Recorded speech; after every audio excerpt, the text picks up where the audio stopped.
Rightio. Welcome. Welcome back, mate. I Been a missed you, minute. cunt. Been a minute. It's been a minute. Been What's been happening, Oh. mate? Mate, it's been up. I've been like a bipolar tide chart. I have fucking 10 tide changes a day. And I it's love been it. a fucking shit few weeks. It has. It's been a lot going on, though, mate, hasn't it? So, yeah, I've got to apologise to our loyal viewers and fans. I've been a bit quiet. I've had some shit going on. And it's just done my head in. Yep. So I just stood back for a couple of weeks and, I even turned my phone off there for a few days. So I want to give a shout out to this bloke sitting next to me.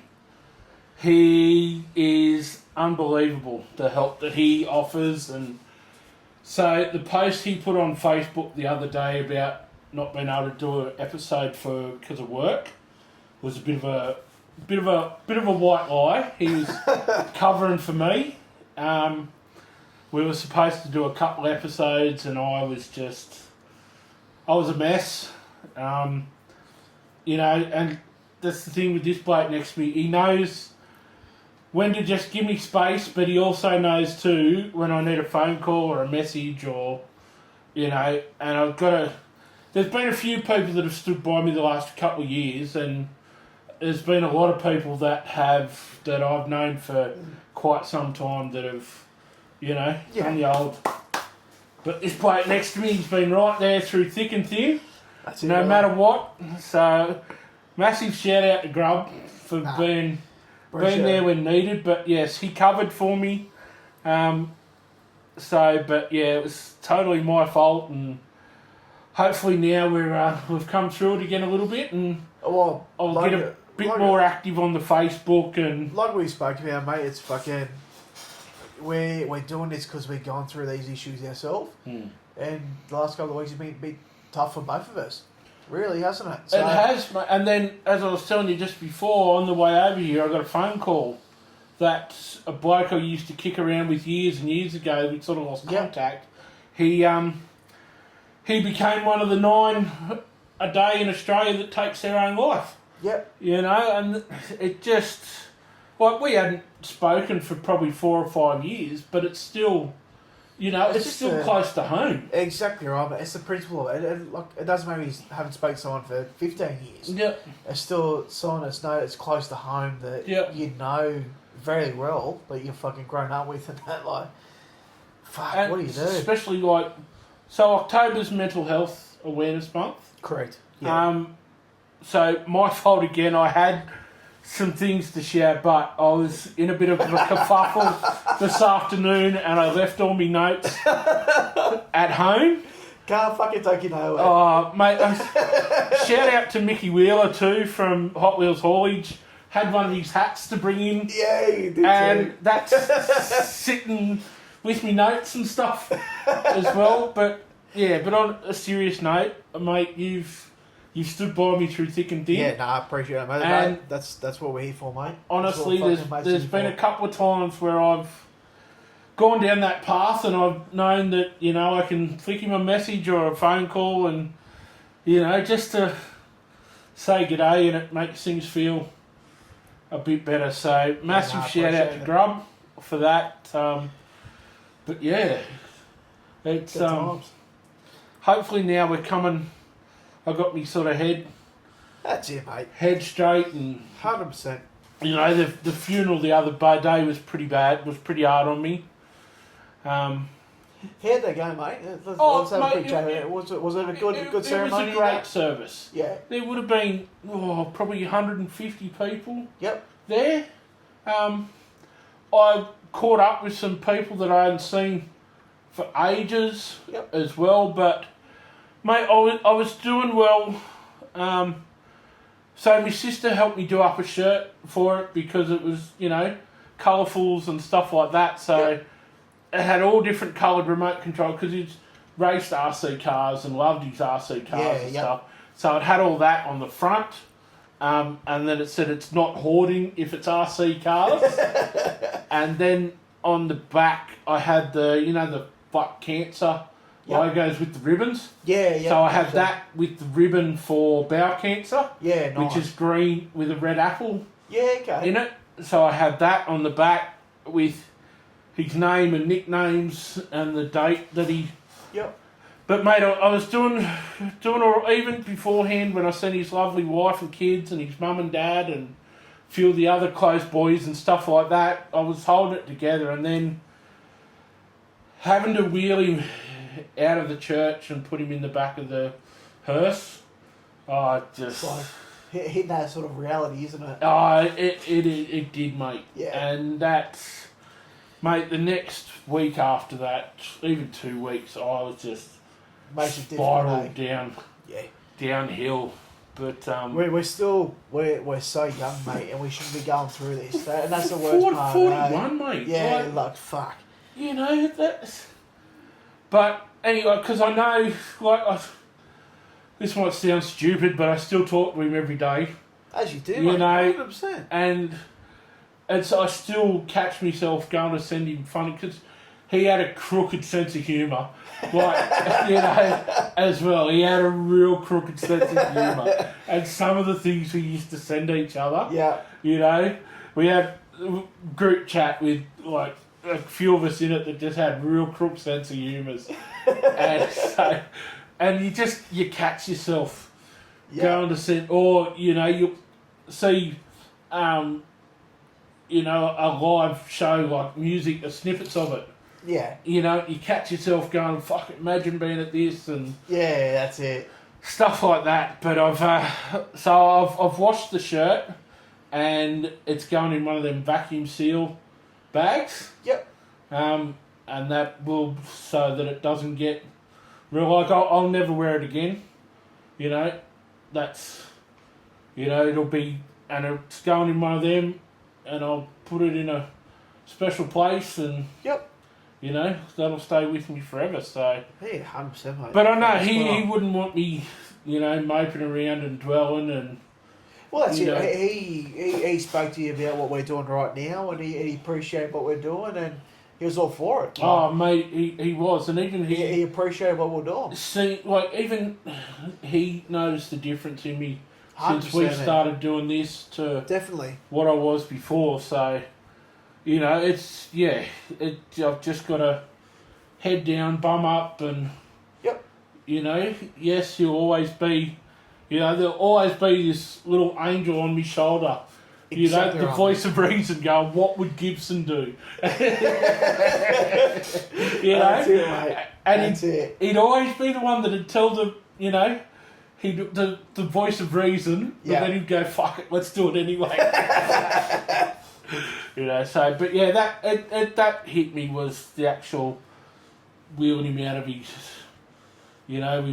he's 3 of his other best mates and his dad. Exactly right, mate. At least at the other side of it, mate, it's going to take 5 years and you're still fucking, it's going to be hard. Yeah. You know what I mean? Like losing the best mate at that age. Yeah. It's never going to be fucking easy. No, that's right. But all you do is appreciate it. It was a beautiful day. It was a beautiful ceremony, like you said.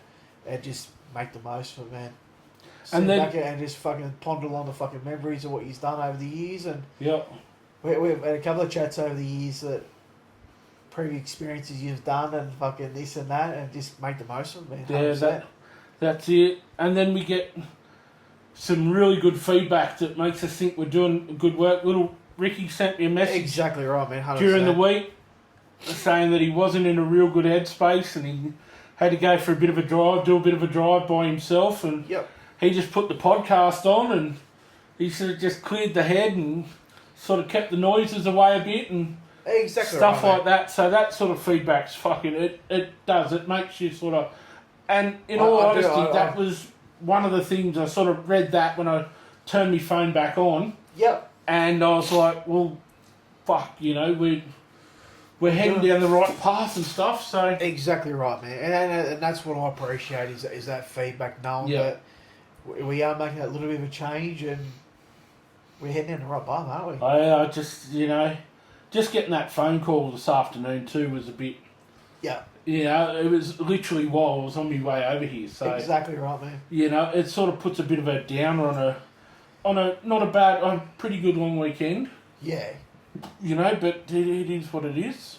Yeah. So what'd you get up on the long weekend there, bud? Oh, mate, where do I fucking start? So... Probably Friday. Actually... Don't even... Actually, I noticed when I come over here that you might have a bit of trouble opening your bonnet of your ute there, mate. It seems like there's a bull bar that's holding your bonnet. Yeah. Shut, what happened there, mate? Last week I spent the week away for work. I started on Monday at South West Rocks. Spent 3 days up there, or 2.5 days I should say. Moseyed on home, got a phone call as an incident with work. Long story short, I had to head back up there. So I went back up Wednesday afternoon. You had to go to Grafton though, didn't you? Yeah, no, well, sorry, I went back through to Port Macquarie due to the time frame. Yeah. Fucking, the rules these days, you can't fucking travel, so this is all the bullshit. Especially with big companies like yours. Yeah, exactly right. So, long story short, I went back to Port Macquarie, got back through to the other side of Coffs, where my truck was located, and, I decided to find another car that inappropriately should have been there. What, you just didn't like the look of it, or man, I think or your old Mr. Magoo's kicked in man. and you didn't see it? Or? We spoke earlier, I can't believe it. I've been driving the last 20 years, I've never had a fucking accident, and I fucking leveled this little Hyundai i30 like there's no tomorrow. That's funny. Oh man, I couldn't fucking believe it. Could not fucking believe it when I done it. And to make it worse, travelling home that night, that's when the incident happened at Kalunga. I read you on the phone for like an hour together. Yeah. Oh man, the traffic. For a 2-hour trip home from Taree took me fucking 4 hours. Yeah, they had the highway closed there because of a pretty bad truck accident. It was fucking ridiculous. Plus the start of long weekend traffic. Exactly right, man. Yeah. Just everything fucking domino effect, everything fucking adds up. It's like, it was just the week that I wish never existed. Well, I hope it got better from there. I did, mate. This weekend we took the caravan out, spent the weekend at Swansea Caravan Park. Took the kids and the wife out there for the weekend, and it was good.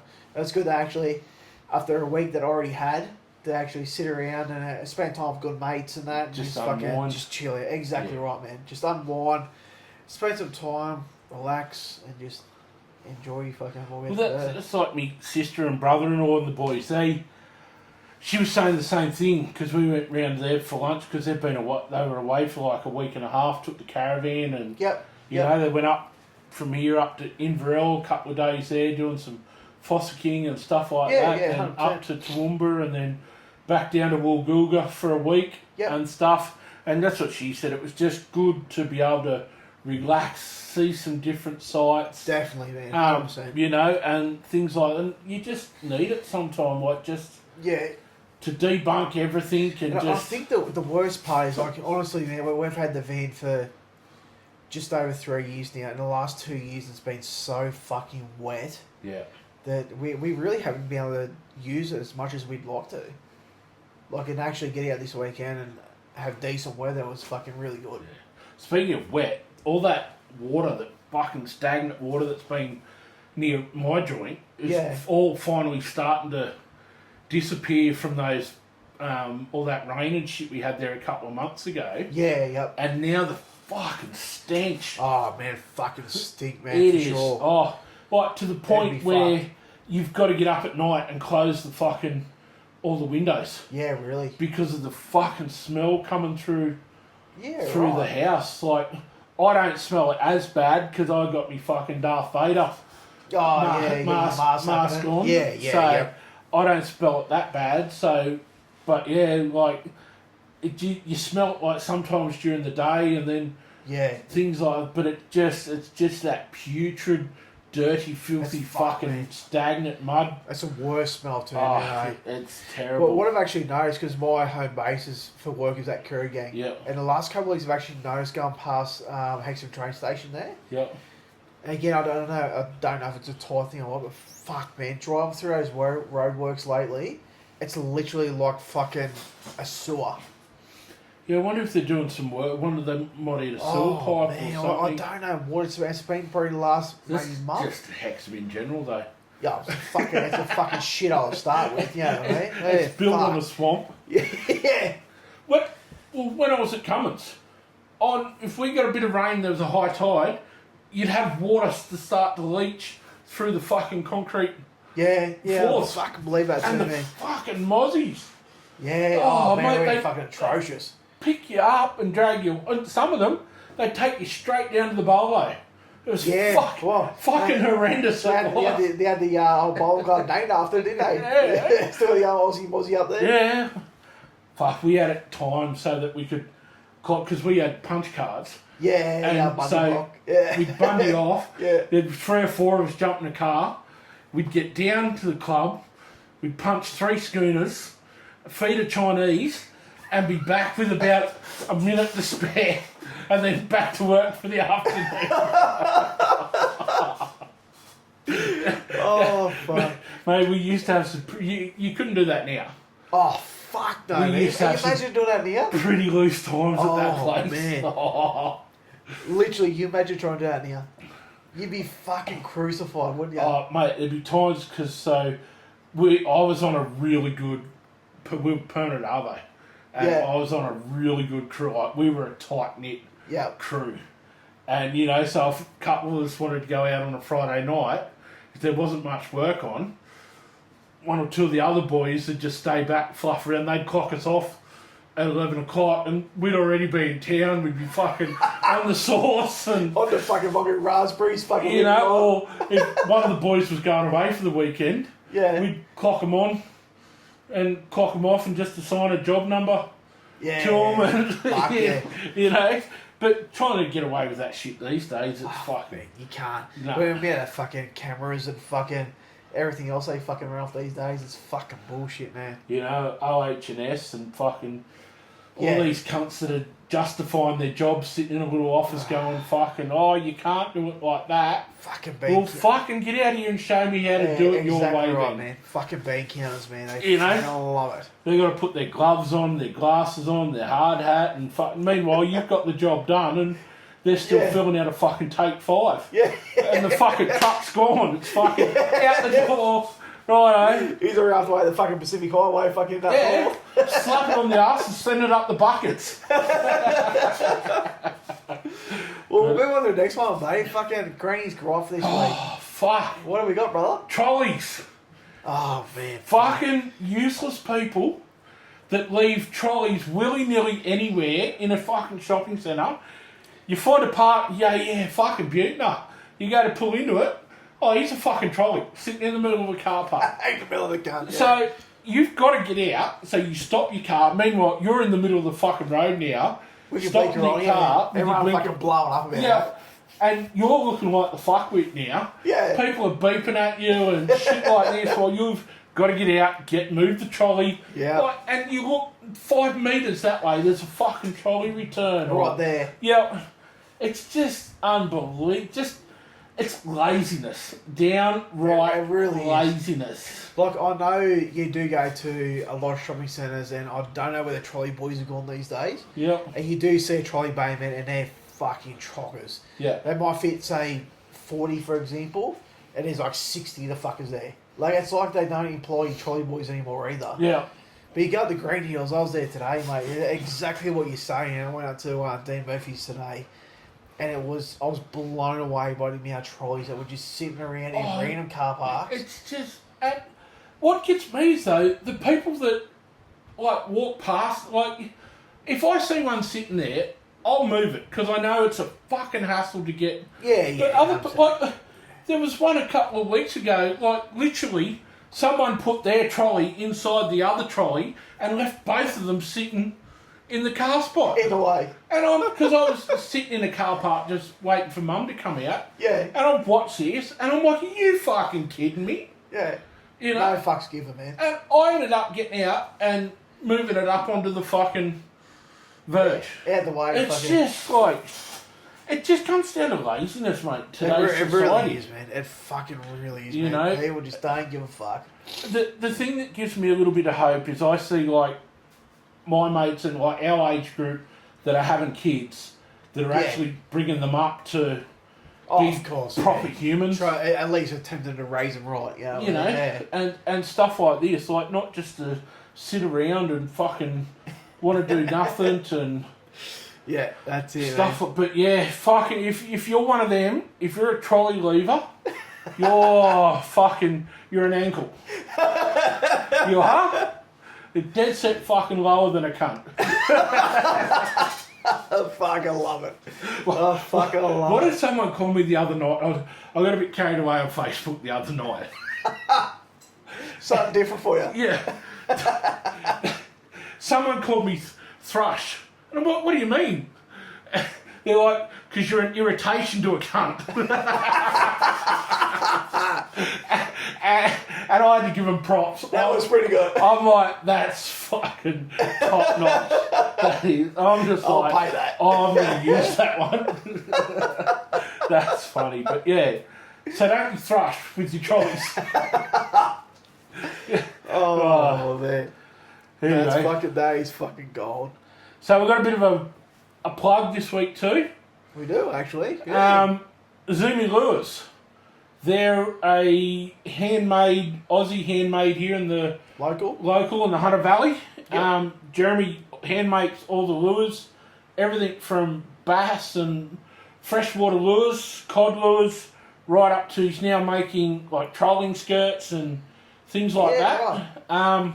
Mate, and they're fucking slaying the fish.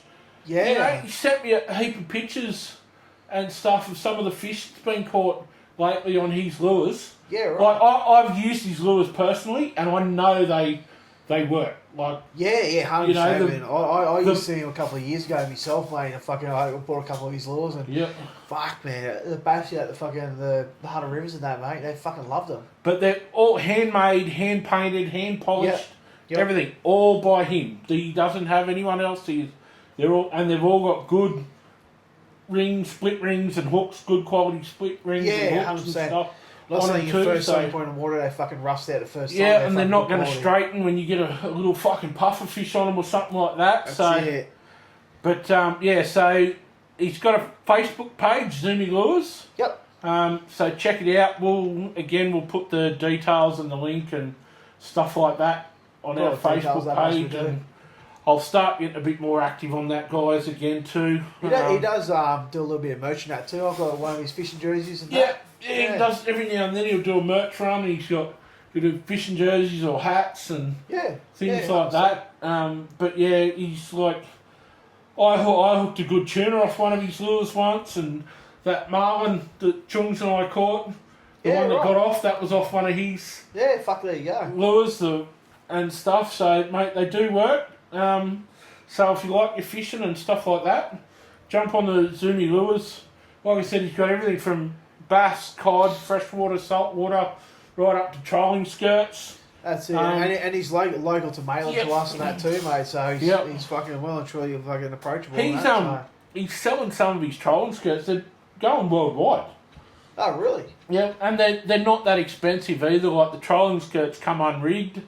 I think they're about $90 or something like that, which is pretty good price for them, 100%. Unrigged. But all these others, the small lures and stuff, come with the trebles and split rings. Yeah, they come ready to go. That's ready to go. Time to ready to go. Yeah, definitely. Line and throw them in. So, yeah, check out Zumi Lures on Facebook, and we'll leave a link on our Facebook page.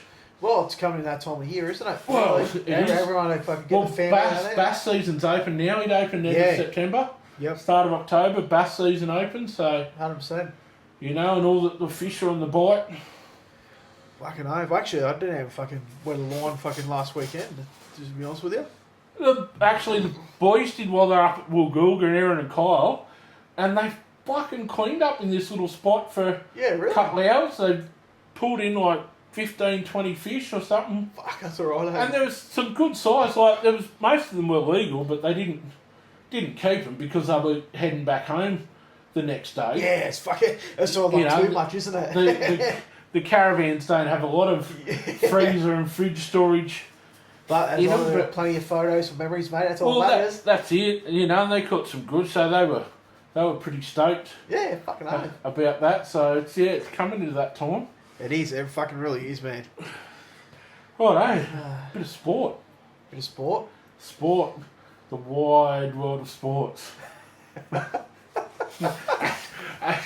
I found on Spotify all the 12th Man and Wide World of Sports. Have you really? Yeah, that is actually fucking bangers, man. That's classic. But I'm watching a bit of the cricket over the last couple of weeks. Yeah. The fucking commentators are boring as batshit now. Yeah. You know, you go back to the likes of when you had Richie Beno, Tony Gregg, the Chapel brothers, and Bill Lawry, got him, yeah, scored, back to the pavilion. I honestly think we're all fucking spoiled, mate. Now, we were actually spoiled back in the day. Now we get fucking Brendan Julian and Mark Waugh and fucking Mike Cuss. All it's boring as batshit. Yeah, 100%, you know, man. and you just... like I said, I honestly think we were fucking spoiled back in the day when we actually used to enjoy it. Oh, cheer for 22. Richie Beno and his... Richie. You know... The cream, the white, the off-white, the ivory, or the bone, like. Yeah. But yeah, fucking cricket commentary now is just. And then if you flick over to 7, then you get stuck with fucking Ricky Ponting, and I cannot think of anyone more boring to. That's fine. I'd nearly rather listen to Cooper commentate on the footy than listen to him commentate. Nearly. That's a big call. Nearly. That's a big call, mate. How good's that fucking idiot? He tipped the Storm by 22 points. You fuckwit. In case you don't know, I don't like Cooper Cronk. just in case you're wondering. Oh, man. He's like the Belinda Sharp of commentary. And again, we'll speak about NRL soon, but fucking Ruan Sims, man, I cannot fucking handle. Yeah, listening to Ruan Sims, man. It fucking shits me to tears. It really fucking does. So there's only 4 times a year that I watch Channel 9 footy. You know, the 3 State of Origins and the Grand Final. When you're forced to do it. Yeah, and that's it. And the only reason we didn't have Triple M on, because we couldn't get it quite right. There was a bit of a delay of what was happening on the screen as to what was coming out of the radio. So we had to put it on, you know, Channel 9. And it's just... That's shit. They've got 490 commentators... And they're all fucking... They say about 3 words each. Yeah. And that's it. You know, there's no excitement. There's no... you even look through to the Dally M's that we're in the week. Yep. How many fucking presenters are they having the fucking Dally M Awards, man? Oh. There'll be at least fucking 4 or 6 of them. How good were some of those dresses? There's a few concerns, apparently, according to the media. Mate, I had blisters by half an hour into it. I had blisters on my hands. Fuck. You dead. It was fucking wrist injury after about an hour. It's come good now, though. Some of those. But there's... Some of those girls, they frock up real well. They did, actually. They come up quite nice. They done well for themselves. And it's good to see, too. It's such a massive support in NRLW and Women's Rugby League now. Like, they have them streamlined across the board with the men's now. It really is a good thing to see.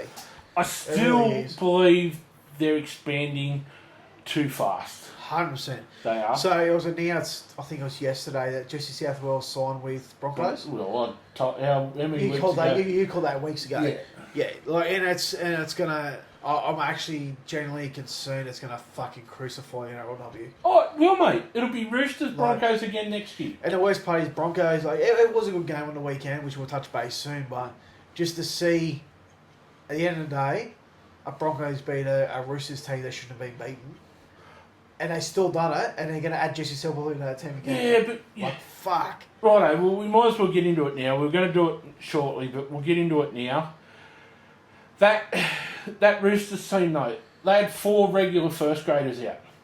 Yeah, through injury. No, yeah, you're right. Through injury. Yeah, you're right. And some key positions too, like Taryn Aiken, that Alana Hall. Yes. You know, she's a massive out as well. Even just before the game, like fucking had Maddie Wood coming, Mia Wood, coming on the fucking wing. Yep. And that was like fucking an hour before kickoff. Yep. So I mean, they were playing a full strength Broncos side that had the winner and the runner-up of the Dally M.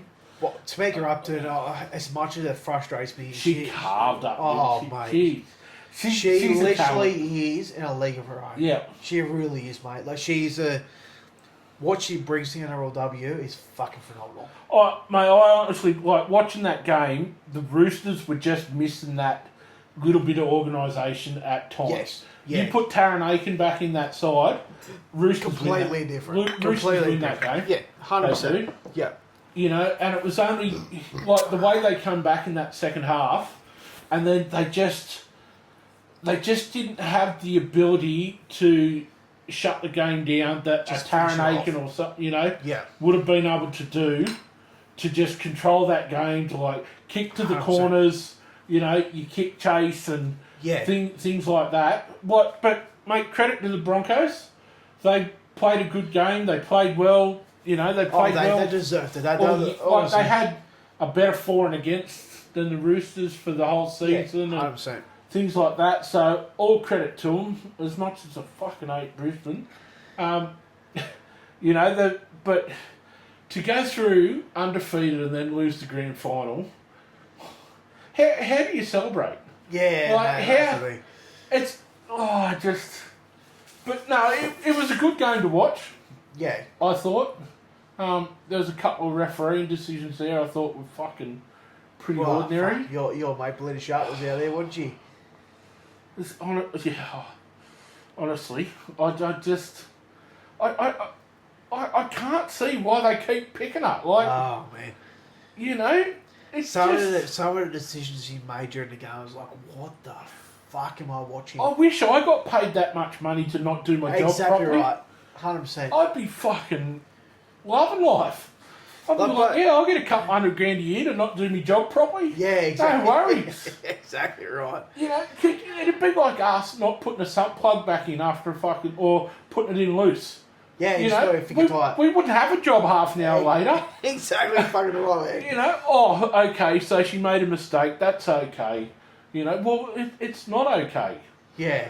Yes, exactly they're human. Yes, they're under pressure. Yes, they make mistakes. But in the real world, they'd be, see ya.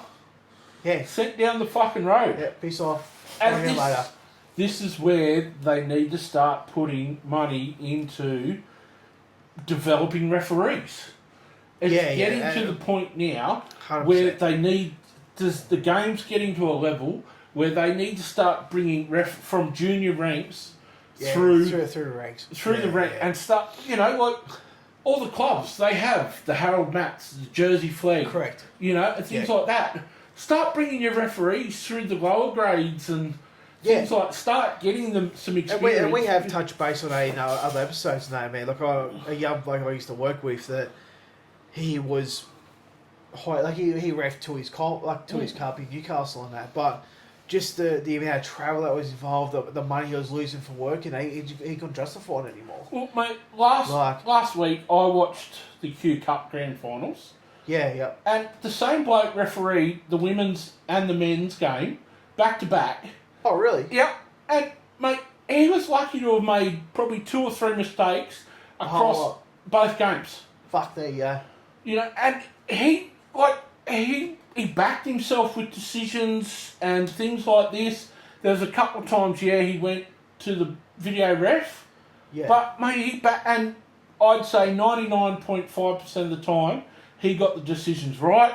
The game's flowed. Yeah, which is the big thing. That's what they're aiming for, isn't it? He kept a good 10, even towards the end of the men's game. That was his second game in a row, and he was still keeping a good 10 metre. Yeah. And stuff the game was still flowing right through the end. And mate, they need to start bringing people through. And that's what I was worried that so the men's game. I don't think old mate had the best game as a ref. I'm glad Ashley Klein didn't get it. Yeah. But whatever old mate's that Reece Walsh hit in the first half, that should have been 10 in the bin. Man, there should have been at least 3 overall for the whole game. There probably should have been at least 4 sim bins. Now off the top of my head. That Reece Walsh high shot that could have gone as a shoulder charge as Yes. well as direct forceful contact. I don't know how he stayed on the field. He should have got 10 for that. And like you actually heard the commentators say at the time, it's because it was so early in the game and it was a grand final. That's the only reason he stayed. It doesn't matter though. Actually, yeah, right. You're right. It should. For 27 weeks or 26 weeks of the year, yes, he's in the bin. But Why without is it different for one game? It shouldn't be. Yeah. When Pappenhausen got taken late, that was late. Like that was. Oh, well and truly. That was fucking City Rail. That was 2 or 3 seconds late. Yeah. You know what I mean? Like, it was fucking by the City Rail timetable. And I think that was just a penalty. And that was given just a penalty. Yeah. When all through the year he would have been 10 in the bin. Oh, without I actually think the Trent Liero, I think that was probably the least of it. And he got. I was about to say that he actually got singing for it. Yeah. And that was probably the least of the whole lot. Like, don't get me wrong. I'm disappointed the Broncos won, but I'm glad that Melbourne lost. Like, yeah. You know, I was never going to be happy. I was the same, mate. I was never going to be happy with the result, regardless. I backed Broncos only because Storm was there last year, and the boy. And I just can't stand fucking Storm, man. I will back I just can't fucking back Storm, man. Yeah, but like the game, you've got to give it to the Broncos. They've probably been the form team for the last 6 to 8 weeks. Exactly right, man. And even fucking Mash Maguire for what he's done this year to, I think, coming to, I read the other day, I can't remember, it was like round 13 or round 16, I was sitting in 11th spot or something like that. Yeah, it was round 13. Round 13 was 11th spot. Yep. And to still end up, they finished top 4? Yeah, they finished. Finished 4th, I think fourth, it was, wasn't yep, it? Yeah, they finished 4th. And to go through and that game against the Raiders in the playoff to get into the prelims, like, fuck. Well, like, so they were, what, 16 down against the Raiders? And they come back and won? Yes, yeah, correct. They were 14 down against Penrith. Come back and won. Come back. They were, what, 10 or 12 down last night? 12 down last night. And come back and... It just... mate, it was a good game to watch. Like, when Brisbane got that first try early, I'm like, well, this could be Melbourne's, you know, that could be all over. But then Melbourne come back, they started playing good footy, and the Broncos were just doing stupid. Their discipline was fucking horrendous in the first half. And then they come out in the second half, and it's just, like, love him or hate him, Reece Walsh is a talent. Oh, fuck, man. And you know what?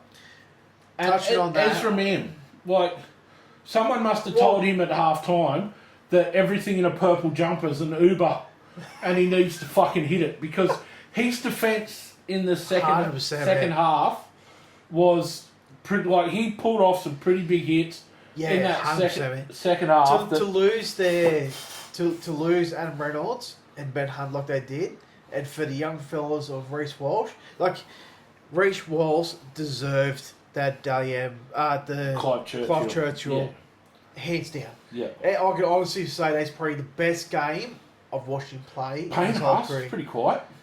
Yeah, I was surprised to actually see him come off the field. I was actually surprised to see him come off the field. He played 80 minutes against Penrith though. I think he went in with an injury that was kept real quiet. I think he went 100%. In. I think Madge, and I think you're right. I think the coach knew that, and that's why he brought him off and had the trust in. But again, had the trust in Wilson and that. To step up in the middle to do what we do. He had Carrigan that had the week off before against Penrith. Correct, yes. So he was fresh as fuck. Exactly right. And so he was able to do... To guide the boys around in the middle of the field. field. The luxury to be able to bring Payne Haas off and have 100%. Paddy Carrigan do big minutes. Exactly right, man. Play a full game, not think twice about it. But they definitely kept Harry Grant quiet. He and Cameron Munster. Yeah. They kept them both. I think Pappenhausen was probably the best on the Storm side. Yeah, he did have a good game. He always looked threatening, always looked dangerous. Yeah. Warbrick had a pretty good game, I thought, considering he's been playing pretty shit. Yeah, he missed a lot this year for concussion and that. He wasn't able to play the first fucking 10 weeks or 12 weeks. I don't think he fucking seen the field. So, but yeah, like it was a good game to watch. I was watching it with a couple of true Broncos supporters. Yeah. So they were pretty happy with the end result. But so that probably made it a bit better to watch too, because they had a genuine interest in it. And when of course, Pappenhausen made that break with about 4 or 5 minutes to go. Even I was on the edge of my seat when that happened. They were, and just the defensive read by Reece Walsh to that, like Melbourne should have scored that try. That should have been, under the post. Yeah. But just the desperate and the defensive read to jump off Pappenhausen just as he offloads and be able to get to whoever it was on the inside and make a tackle. The fucking try, That's... Yeah, 100%. That's just fucking freakish. Oh, without a doubt. But, a good game. Yeah, Brisbane won. Like I said, lesser of two evils. Yeah. Hopefully a Tigers-Sharks grand final or something next year. That'd be fucking ideal. That's it. It would be, but all credit to the Broncos. Yeah. And the Broncos girls, so... Yeah, double back to back. The best thing about living down here is we're not going to have to fucking see it on TV for the next 2 weeks. Oh, yeah, 100%. 100%. We saw a little bit of it tonight on the news, and then that's it. Yeah, that's it. Move onwards and upwards. But the game before, the Warriors and the Bears in the State Cup. I'm going to pull you up for a sec, mate. I'm going to pause this for a sec. I'm going to go for a piss. So we'll make a mixture. Alright, sorry about that, mate. Just a quick fucking toilet break, Lee. That's alright. It's been a big weekend, mate. It's been a big weekend. Sitting around doing fuck all and drinking plenty of piss. Sometimes that's the best form of medicine. It is. So, sorry to kick off where we were, mate. The Warriors and Bears. Oh, mate. The State Cup. Burley never had a chance. That Warriors side. I actually half that Warriors side's fucking an NRL side. Yeah, I heard that. I missed the game completely, to be honest with you. And I've seen a couple of highlights of that, and some of the players that were in that Warriors team was fucking phenomenal. Yeah, first NRL players. Yeah, like you had Tanner Boyd, Bundy Afoa, fucking, and some of the other, and just carving up out there too. They were, mate, and it was like a training run there at times. How did the Burley Bears go the week before? Yeah, they won. They beat North Devils. Burley won the minor and major premiership for the Q Cup this year. Yeah, they've got Luke Burt's their coach. Do you think there's like a gap there? Oh, there is. There's no doubt. Like from Queensland Cup to a Warriors team coming out like that. Fuck, there's got to be a gap there somewhere, doesn't there? Well, that Warriors team, they won, 15 or 16 on the trot in New South Wales Cup. Oh, during the season. Yeah, okay, gotcha. And then they towed up the Dragons last week in the grand final. Yeah. And like I said, it's almost a fucking full-strength NRL. Yeah, you're right. Yeah. Side. Some of the players they can fucking bring out. Yeah, 100%, man. But yeah, how do you go, So, Burley situation. You win the comp, but you can't really celebrate because in a week's time, you've got another game. Play another game, yeah. And then you lose that game. How do you... Oh, yeah, you'd be filthy. Oh, you would, surely you'd have 1 or 2 days after you win the grand final where they'd be quiet celebrations because you have to go back and then you've got to travel down to Sydney and, so you lose a day or two there. And exactly right, but you'd have to have fucking something, wouldn't you? Well, you could not win a grand final. The Warriors never flew home after their grand final last week. They stayed in Sydney. Oh, they stayed over here for it. Yeah, for the week. Okay. Yeah. But yeah, mate, it was like watching us play against your kids. Man. Yeah, like I said, I actually missed the game, but yeah, fucking from what I said in the previews, I was like, oh, that's fuck. what it was like. It was like us two running against Noah and Jacob and that. It's just, I seen some of the tries they scored, some of the set plays, man. It was just fucking like. Yeah. It's like I don't even know what the Bears fucking even bothered turning up. Oh, like I said, mate, I would have fucking I'd still be playing up on Cavill Ave. Sorry, missed the flight. Shit, I missed the next one. So, Dally M Award, what do you think of the winners? Deserved, not deserved? What? Upsets? But males, by far. Yeah. Like we call it, you call it yourself, if Tedesco didn't fucking get it, there'll be something wrong. Luke Hands down, Metcalf, there's a right? mile ahead. Luke Metcalf. He missed, what, the last 6 or 7 games? And he still came third. Yeah, he still done well. And he was that far ahead when he got... If he had played probably another 3 or 4 games, I reckon he would have won it. In the same boat too, even apart from Dally M aside, I think the Warriors would have been in a completely different position too. Well, they would have. You know what I mean? Like if he played right through, I think the Warriors would have been fucking up losing there, man, you know Barnett and Metcalf. Massive losses. Yeah, huge losses out of your team. And you just got to look like when they lost those two, they just started going downhill. Yeah, 100%. You know? There's no fucking second guesses to that. Their game of snakes and ladders, they landed on the snake and... Yeah, that's it. Down they went. But, so... I think Tamika Upton, she was... Well, she was lucky because the Broncos rested Old Love. Jay Robinson. Yeah, and if she had played... I still think she should have won. In my opinion, I think... But in saying that Tamika too, Upton, like we spoke before, like she's a freak on a leash. Yeah. Like she is just in a next level fucking thing. But like, Isabel Kelly doesn't miss those 2 games because of injury either. You know, exactly that right. puts her right back into the... From my opinion, Isabel Kelly is the best player in RLW. Like what she does, what she achieves, and fucking doesn't blink an eyelid at doing it. She's got a decent set of pecs on her too. She did. She dressed. she showed that fucking quite nice at the fucking finals, didn't she? At Dally M's. But I mean, to me that attributes to the winner of the Dally M2 to be able to stay fit for the whole year. Yes. You know, they're all by the end of the year they're all playing busted anyway. Of course. But to be able to stay fit through that period as well. Yeah. You know, it's a bit of everything. I think my biggest what the fuck moment from the Dally M's was Joseph Tarpany not getting a nomination for Captain of the Year. Oh, fuck. I don't... Yeah, we spoke about this. I'm like, how the fuck did it even happen? You know, like, I did. I had him as my captain of the year. Yeah, 100%, man. So that was a bit... that was my what the fuck moment from the Dally M's. But overall, I think we were pretty close with the team we picked. We weren't actually too far off, to be honest. Too far off it. And so, there was all... See, Aaron Clark snubbed Cleary on stage.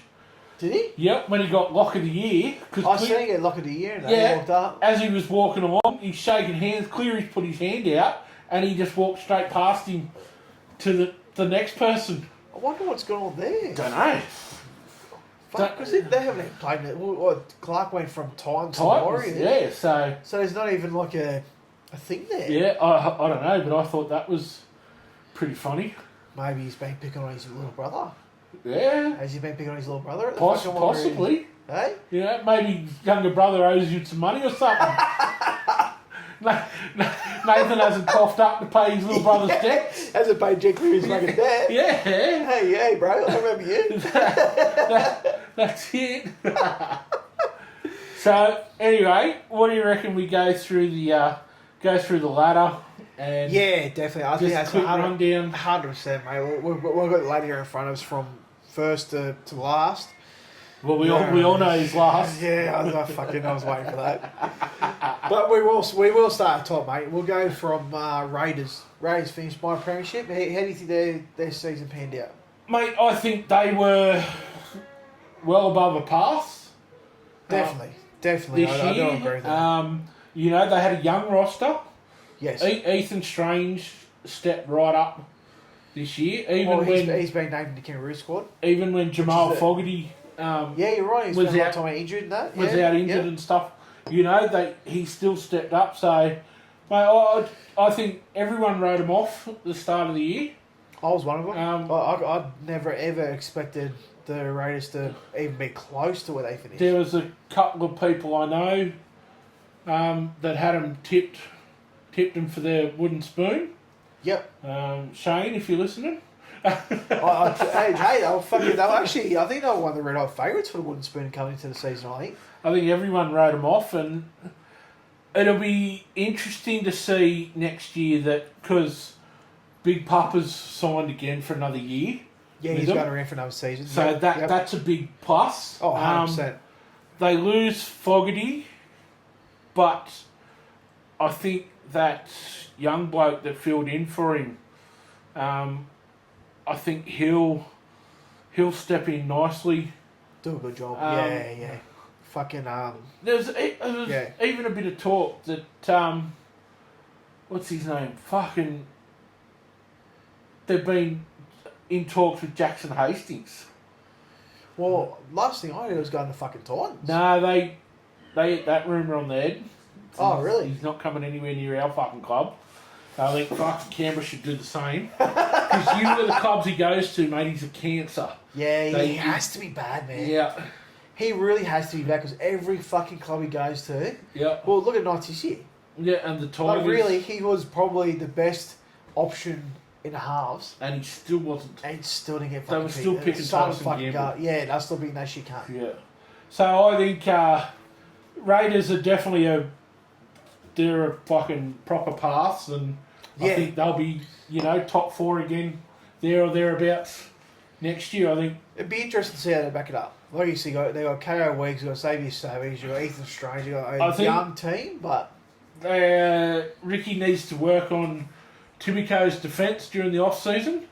I think if he can strengthen that right-hand edge defence. Interesting to see how he comes out the Pacific fucking nations and that too. He might come out of New Zealand camp and fucking learn spear that too, which will always fucking carry me to if the Raiders can sharpen up their right-hand edge defence, I think they'll go. See that Chevy Stewart too. He's in a bit of shit. Really? He got charged last weekend. Really? Yeah, so he was on the piss in Northies. And of course he was a bastard. Playing the pokes and obviously wasn't winning. Oh, he tipped a drink all over that him? Yeah, and give it a good fucking heave ho. Yeah, I read about that. Fucking the old drink across the machine. I didn't realise it was him. And he's been charged with destruction of property and failing to leave a licensed premises after when being asked, and a couple others. Apparently he carried on a bit when the coppers come too. So thanks for coming. But I think they were looking to offload him anyway. Yeah. Because he probably just fucking sealed the deal at the end of the day, didn't he? Yeah, that's it. So we got next fucking Storm. Storm. Pass. Next. Yeah. Nah, but in all seriousness, like we all, I always had Storm in my grand final. I always had them fucking there. They probably the injuries they had over the year too though. Like they did have a lot of injuries in their defence. They didn't have that many, but it's Bellamy, mate. Like he's been there for 22 years, and this is the 11th grand final he's got him in. Oh, so basically he's got a 50% strike rate getting the team to the grand final. Yeah, but 0-3 in grand finals since Cameron Smith. Yeah. Left. Well, fuck. Last year they lost it. This year they lost it, and was it fucking 2000 and... Fuck, there was another one early there. They're 0-2. So they beat Penrith the first year before Penrith went on their run. They did, but that was Cameron Smith's last year. Yeah.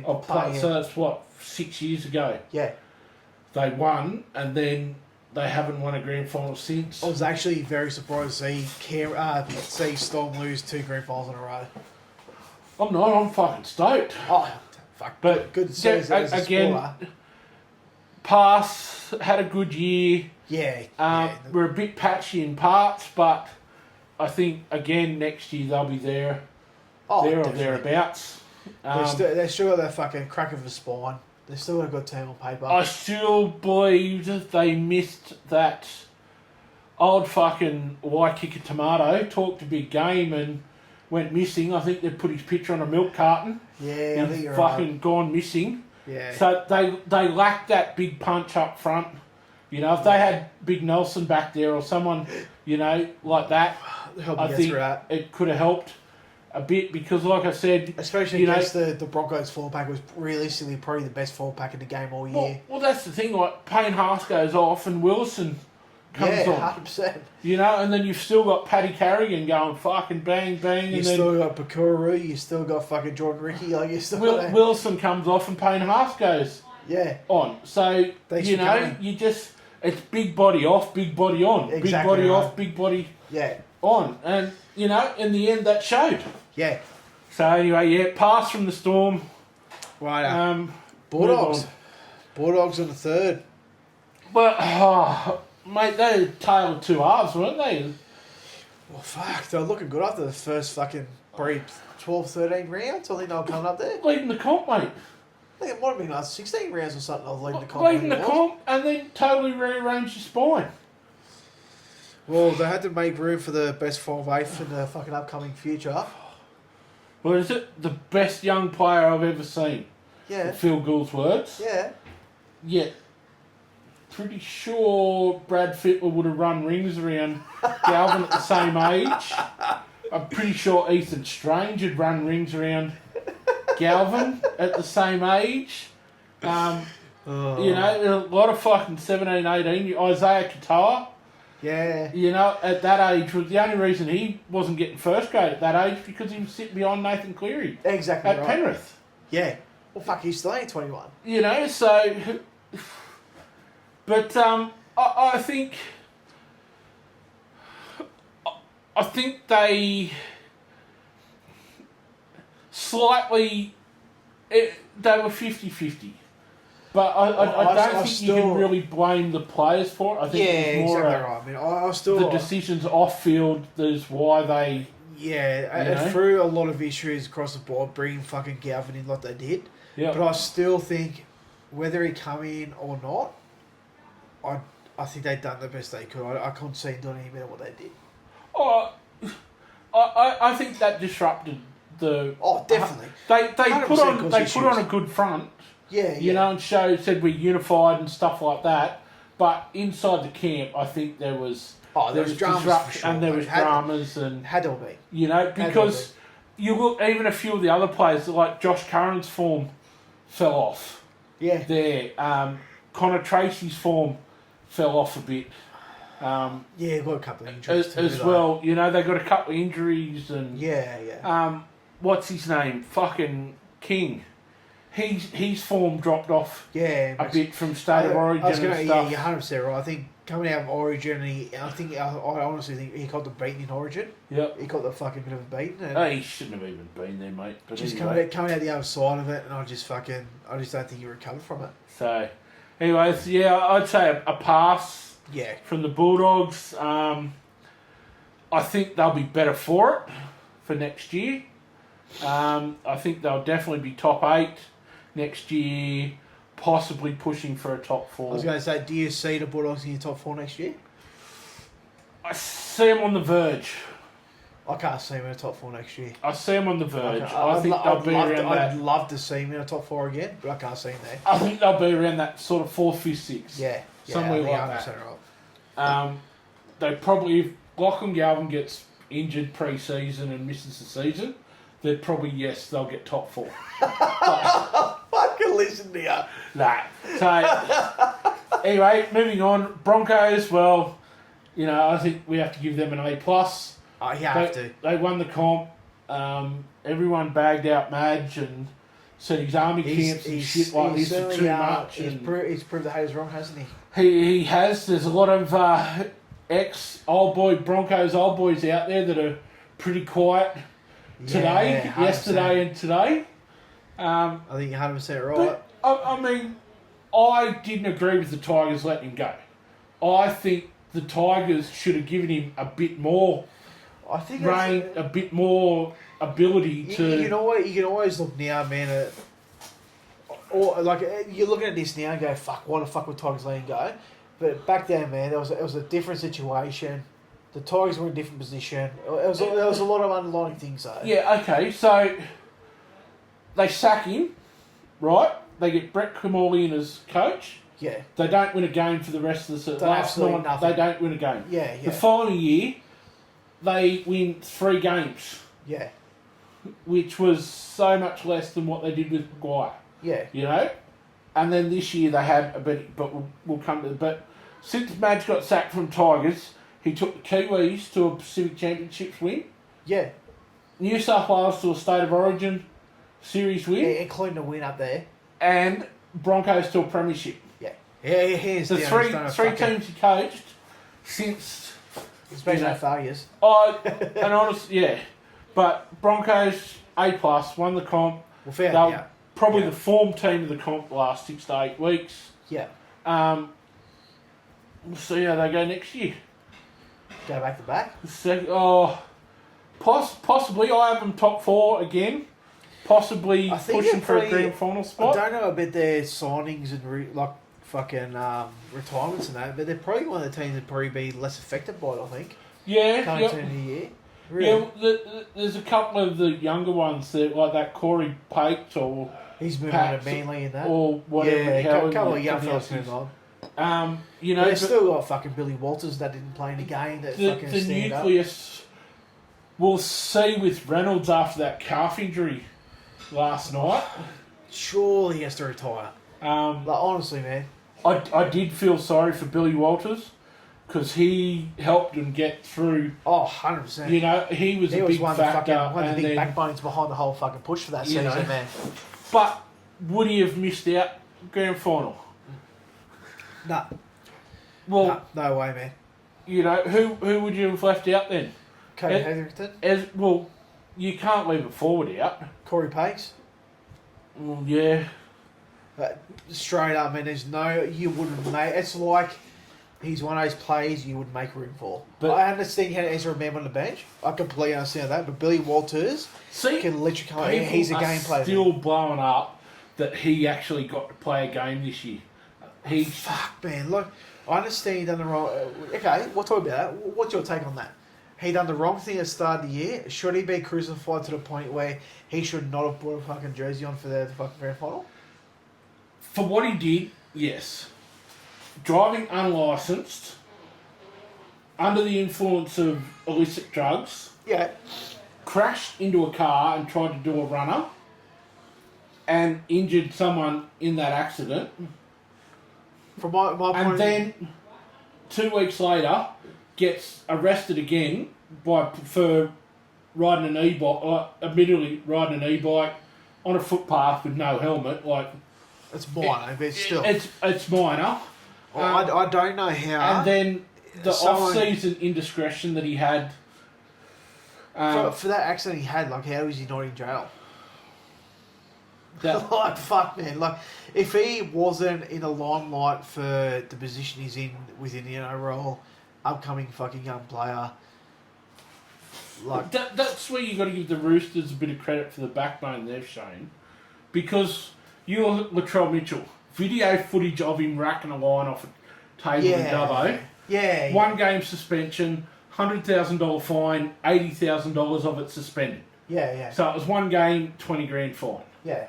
Valentine Holmes posts a photo on Instagram holding a bag with a fucking cruiser. You're right. Cops, I think he was 3 games and a 40, and those 3 games he served as the Pacific Championship. Yeah. So he's no NRL footy. Exactly. And I think he was a $80,000 fine. Yeah. You know, okay, Nick Politis backfired a little bit with, what's his name, Victor Radley. Yeah. But you and I, we all know what he was doing.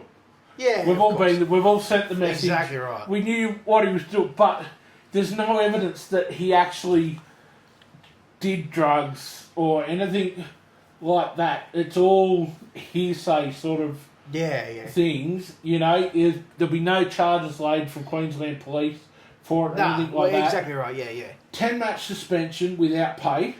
Yeah, which is a fucking lot. $30,000 donation he had to make to the cancer unit at At the hospital. The hospital in Sydney. Yeah, she had to make an appearance and everything out too. Yep. He's pulled himself out of the Ashes thing to seek help and get... so he's not putting a Pommy jersey on?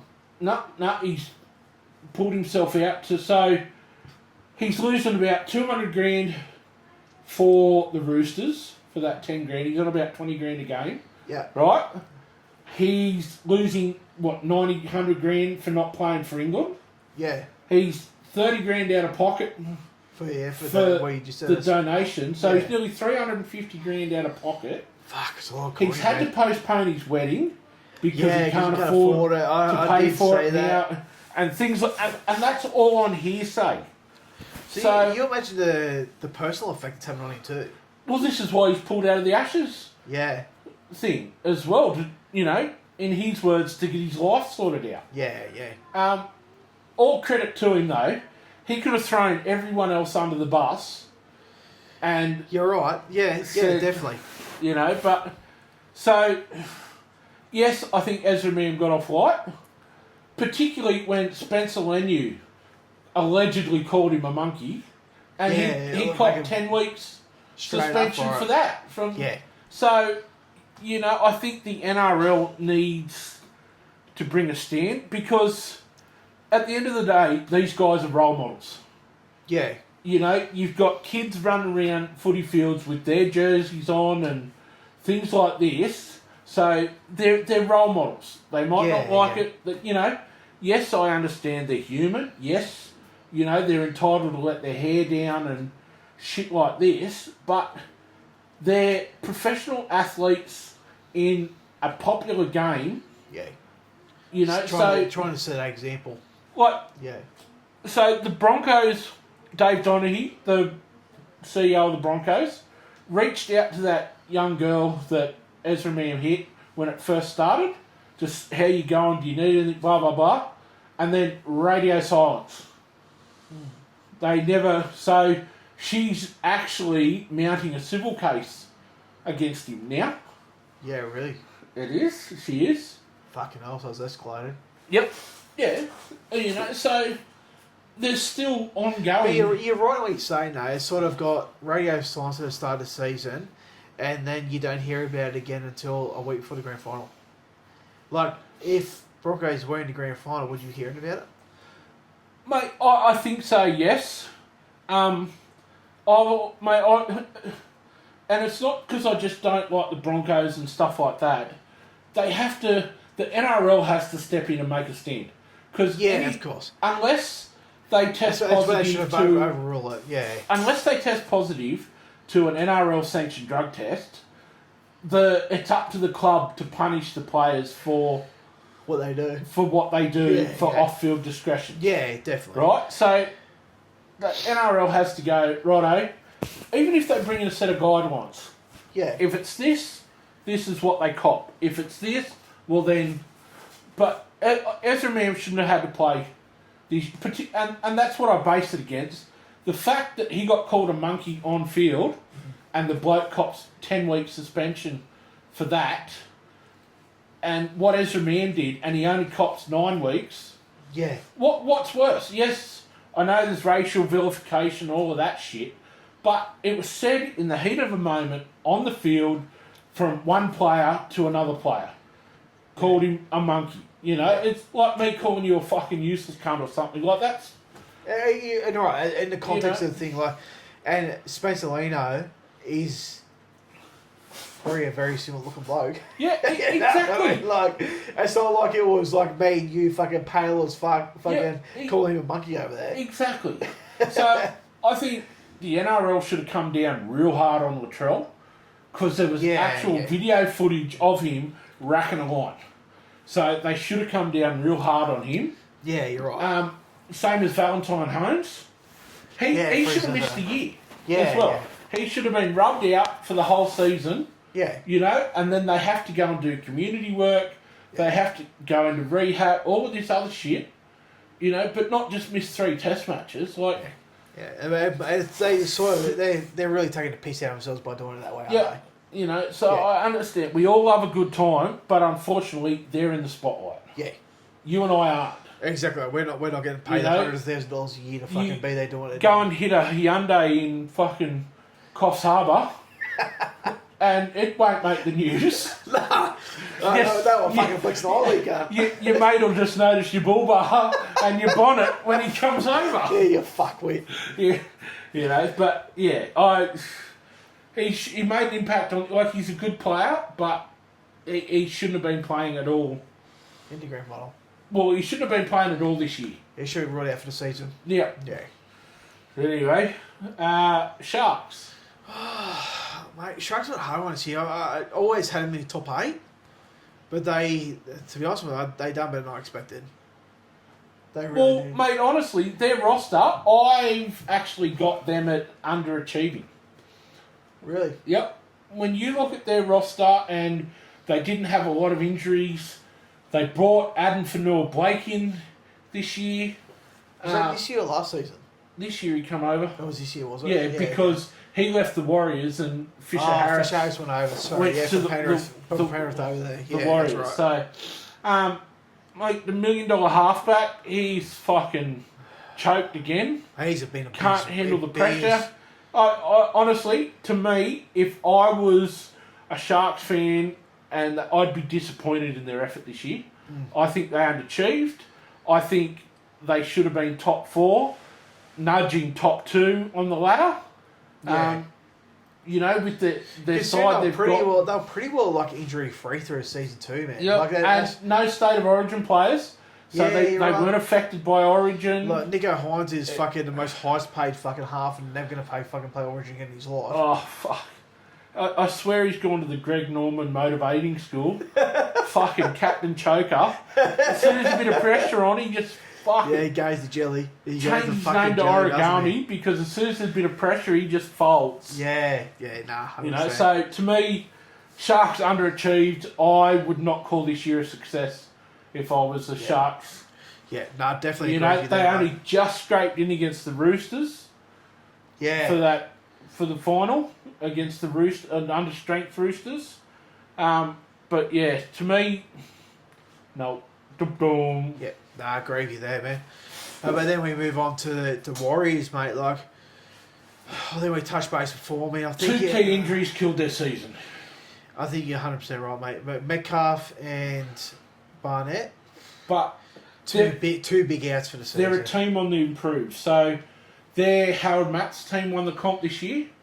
Their New South Wales Cup team won the comp this year. Yeah. They've got Jersey Flag and SG Ball back in now as well.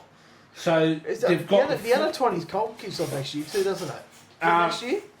Jersey Flag, yeah.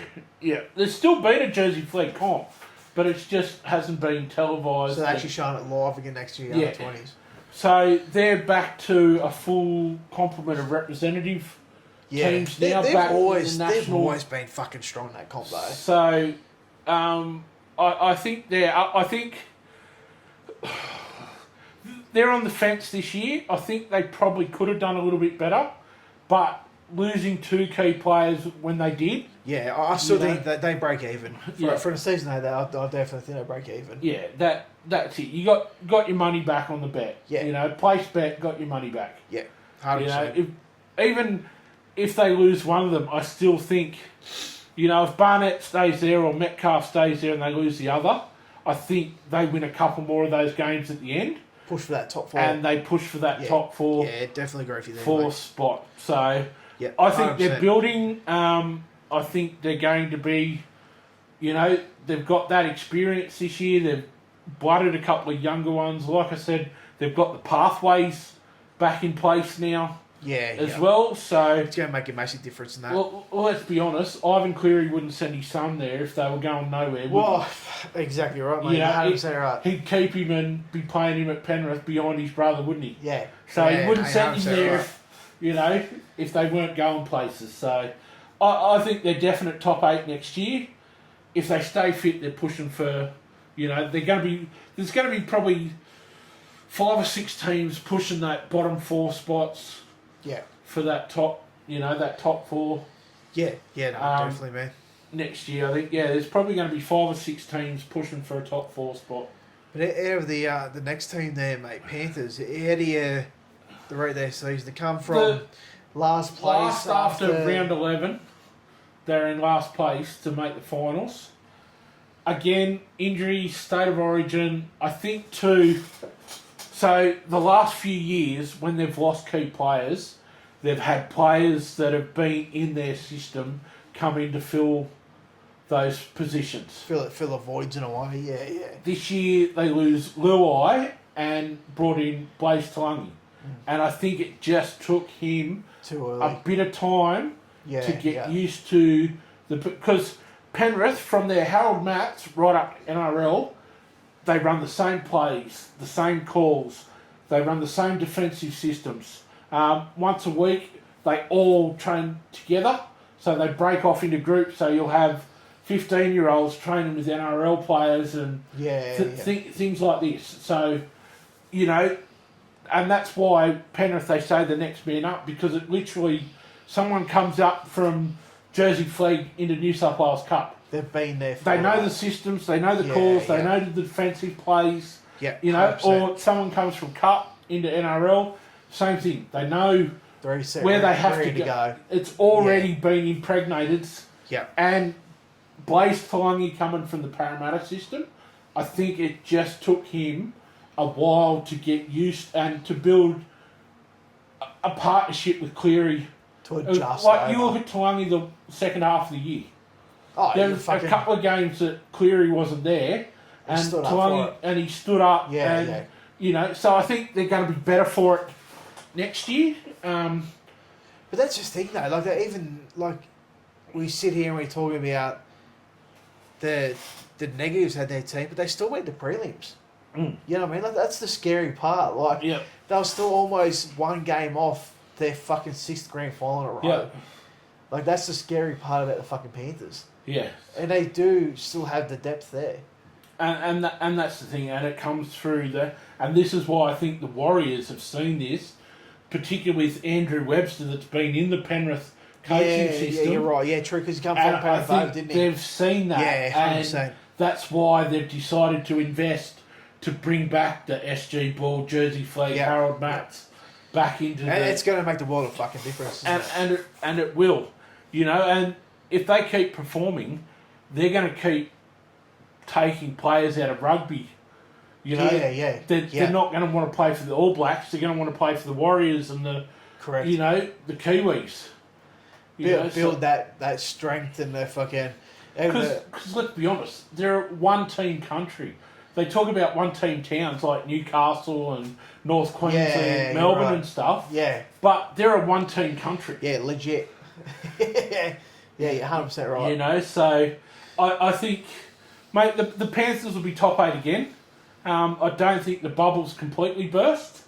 I think, you know, until they run out of, you know, some talent coming through, which I can't see happening anytime soon, because you look at the Penrith Basin, you know, they're all Blue Mountains, Bathurst, Orange, 100%. all that. They got a massive fucking bowl of big from, haven't they? They do, mate. So, yeah, top 8, I think... I think they would... I don't think they'd consider this year a pass, even though they made the preliminary final. But again, injuries and gelling, to come from dead last after 11 rounds to make the preliminary final... Yeah, you got to be happy with that. Is happy, but overall, I think they'd be a little bit disappointed in this year. Yeah, 100%, man. And then even moving on to the next team in the Roosters. Overachievers. They completely overachieved this 100%. year. They did. 100%. It just shows the ability of Trent Robinson. He's fucking... Trent Robinson, he's in my opinion, been like a no-name coach who's come up, and look what he's done in the last fucking 15 years, that team. He's, again, I think everyone wrote them off. With the Raiders, again, wrote them off, said, no, they're done, finished. Even that fuckwit Brent Reed from... Yeah, you're right. Yeah. NRL 360, he even said that when Sam Walker comes back, they should rest him for the year because they won't make the 8 anyway. Yeah, you're right too, yeah. You know, so, yeah, they will be better for the run because they blooded a lot of young blokes because they lost a lot of experience this big year. time. Big time. You know, and there's a couple of young kids that have come through this year, and like look at the Robert Toya had, Hugo Savala. I know Sandon Smith won't be there next year, but he's seen a lot. Billy Smith as well. The year he had a breakout year. He's always it was bound to happen for it. It's just injuries fucked him. Like he would have the year he had this year, he could have had that 3 or 4 seasons ago. Yeah. You know what I mean? Like he's always been on that verge and just fucking always an injury or something that's fucked him over. But like you said, this year's really fucking stood out for him. So I think you know they've got a boost like Nafane White. He signed for another 3 years. Yeah, and he's only young. Yeah, he's fucking early 20s, man. You know, he's a fucking beast. Victor gets his act together and can, you know, stop getting head knocks. But I did read yesterday they don't want to re-sign Crichton. They do or they don't? They don't. No, well, and this is where they went through with the whole fucking David Fafita thing. You know, but yes, Crichton, I don't think he was as good this year as he was last year. Nah, in a proof of origin to him, and he never had the effect like he did the year before.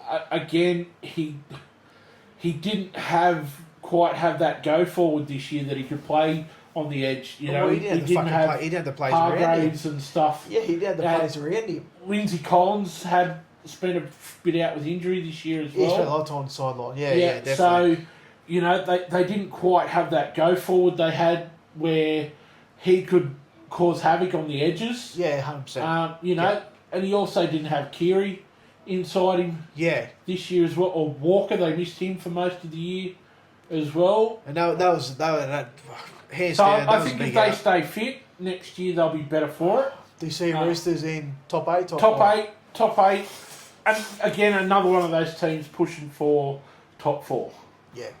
Yeah, I'd agree with you. You know, so fucking Dolphins, mate. One of your 7 teams. One of my 12 teams that I support. Yeah. Mate, be quite honest, any team outside the 8, they wouldn't be thinking it's a successful year. Yeah, you know, at the start of the year, that'd be the one goal of every team would be to make the 8, to play finals footy. So yeah. You know, you'd have to be 9 to 16 or 9 to 17 now. They'd have to be disappointed. In saying that, I honestly thought 2 or 3 weeks out from the finals, I actually expected to see Dolphins there. Yeah, but they did their normal August dive and September specials in Bali. Yep, booked them and went. Yep, righto. They lose a bit of experience next year. Bromwich is gone. Sean O'Sullivan's gone. He's going back to Bulldogs or something, hasn't he? Bromwich is going to England or retiring or something like that. O'Sullivan's going. But watching him in that Q Cup Grand Final, he's not an NRL player, Sean O'Sullivan. Oh, but the worst part is, though, when he first left Penrith and went to Dolphins, I thought, fuck it, he's going to be the halfback. But then he played out of that Penrith system. He literally sort of words out my mouth. He came out of that Penrith system, went to Dolphins, and I still stand by that. First 8 weeks he spent at Dolphins, man, I was like, this is their halfback. Yep. Forward. Like, he was fucking playing really well. But and then he also wasn't playing behind Isaiah Yeo, Martin. Of course, he didn't have the forward back in front of him. Yeah. He had the fucking he had the nurse in front of him, but he had fucking Jesse Bromwich and fucking everyone else. So that's the thing. Though I can't see him making the 8 next year. Never can I. They haven't recruited well. They've got no fucking spectacular signings coming. No. I can't see them. They just 3 years now. They've got to August and just gone. Yeah, we're done. Yeah, you know, pull up stumps and that's it. They've been world beaters, and then they get to August and just go. Yeah, Bali specials in September look too good to us. Yeah. You know, not school holidays, and we can be over there and run them up cheap flights. Thanks for coming. Like it, man. Oh, the next one. Anyway, the basket case that is. It really is, isn't it? Oh, fucking major, they major fail. That roster, they should have been top 4, pushing top 2. Even with the coach I had, I do rate Seabolt. I honestly do rate him as a coach. And to see him finish like they did this year, I was actually blown away. I had them in the top 8. They need to sort this shit out in front of house. Do you see Javojevic hanging around next year? Or do you see him gone? No. So, and see, this is what I mean about their front of house, right? So, apparently, they said to Cherry Evans at the start of the year, if you get any offers, come and see us and we'll work it out. They just automatically assumed he was going to sign with... And then as soon as he comes on that Channel 9 show and says, I won't be at Manly next year, they ring into NRL 360 and say, we're offering him a 2-year deal at fucking this rate. But damage is done. Yeah, of course. So he's gone. Then, they sit down with him and they say, righto, we're going to extend your contract by 3 years, I think it was like $800 a year. Yeah. Or something like that. And then they come back a week later and goes, they weren't authorised to make that offer. Whoever it was, Tony Mastrov or Penn or whoever it is, made the offer. The next one comes and said he wasn't authorised to make. We want to undercut that by $150,000. Fuck. So I think it was like they then come in at 3 years at $550 a year. No, you're right. So it was they originally offered 900,000, and it was cut down to 750. Yeah, well, whatever. That's what it was. Yeah, whatever it was. Yeah, you're right. Yeah. They said they didn't have $150,000 less. Yeah. And so what's he going to do? He's going to go, fucking this is a shit show. Yeah. They offered his brother a 1-year extension for I think $400. Jake. Yep. Yeah. Which I think's a kick in the guts. You know, they've been the heart and soul of that club for... Yeah, but Jake's not getting younger, that man. He's not getting any younger, but to me, that's an insult.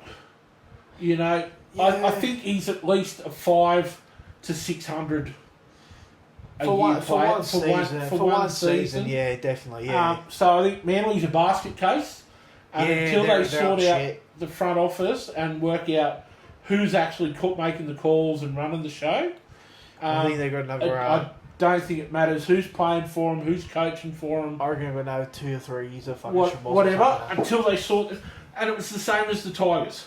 You know, they had that same issue for 10 years. Yeah. You know, so until they sort out that front of house... You're right. Yeah. They're going to be a basket case. So I can't see them making the 8 next year either. Like, even though it's gonna take Cherry Evans had his worst year of his career... this year, he's not going to be there. Well, drop out the Origin 1. You're probably going to lose 2 of the Trebojevic brothers. At a minimum. You know, some of the coaching staff's already fucking jumped ship. Well, Edison, that's good. As well. Yeah. But in saying that too, like... So, it's like the rats are deserting the ship, mate. And they've got they haven't got the depth there to step up either. No, they don't. And they haven't... And I think, unless you're an Isaac Moses represented player... You're not, because he's got his fucking claws in that joint, and he's ruining them. So he's causing dramas. Yeah, fail this year for me. Manly won't be there next year. Yeah, no, agree with that, man. Eels, yeah. To me, they got a pass mark this year, based off the clean out they had, the experience they lost. Jake, you got to remember too. They lost Mitchell Moses for a lot of the year as well. Yep. Mate, Jason Riles has stood his ground, and he's made a lot of improvements to that club. The biggest thing I've seen him do, which I admire him for, was Dylan Brown come out towards the start of the season, said he signed with the Knights. Yep. And he gone, well, if you're moving on, then this is the way it's going to be then. Yep. And did not hesitate to drop him like he did. No. And stood by it. Exactly right. And that was probably the best thing that he fucking made. Mate, I think Isaiah Yongi was unlucky not to get Rookie of the Year. Oh, he had a crack of a season, didn't he? I think he had a standout year. You take out those first probably six games, and I think they were right after that. Yep. You know what I mean? So, mate, I pass mark for the Eels. Yeah. I think they're only going to improve next year. Yeah, no, I definitely agree with that. Um, Cowboys. again, I think they're a bit of a basket case. I think going to be. I think I can't see them making a top 8 in the next. I think Todd Payton's lost the dressing room. Yeah. You pulled Tommy Dearden out of that side this year, and I think he held probably another 3 or 4 games comfortably, and they're fighting with the Knights for the spoon. Yeah. Yeah, no, and I think they've got a tough road ahead.